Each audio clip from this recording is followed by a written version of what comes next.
अरे वो तारा रारा पुक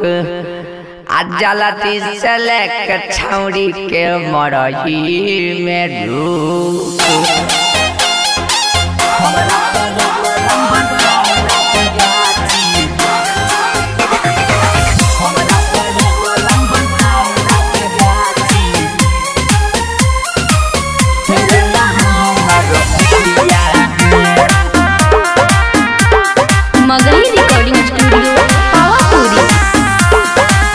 बोलेंगे बाची तोरा किया करो गला तबे ने मन तोरा मुझसे हम गला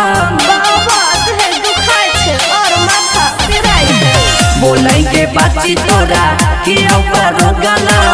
तबे ने मन तोरा मुझसे हम गला तोरा बाबा फूल बबुटिया के तोरा बाबा फूल बबुटिया के हमरा पर गलम बताओ ना के बाची हेल ना हमारा कुटिया के हमरा पर गलम बताओ ना के बाची हेल ना हमारा कुटिया के म्यूजिक बाय पप्पू यादव हमरा पर गलम बताओ ना के बाची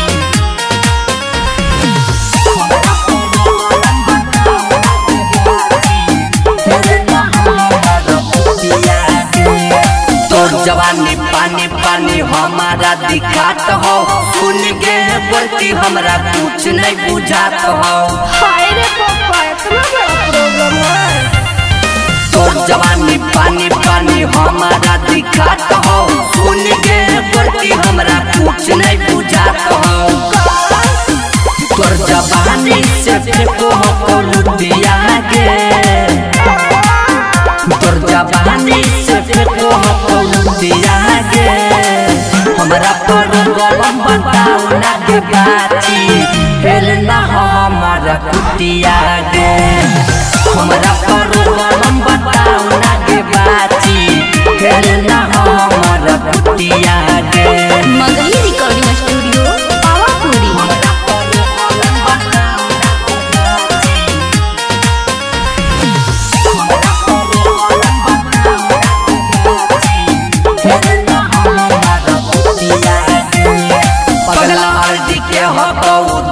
बाची बात में मिली हो तू हमारा से 12 बजे रात में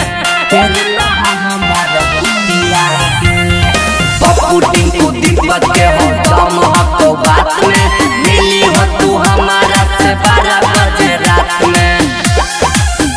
बाबा झोल जाल के ले तू धुतिया गे बाबा झोल जाल के ले तू धुतिया गे हमरा पर गलम बताओ ना के बाची हेल ना हमारा कुटिया गे हमरा पर गलम बताओ ना के बाची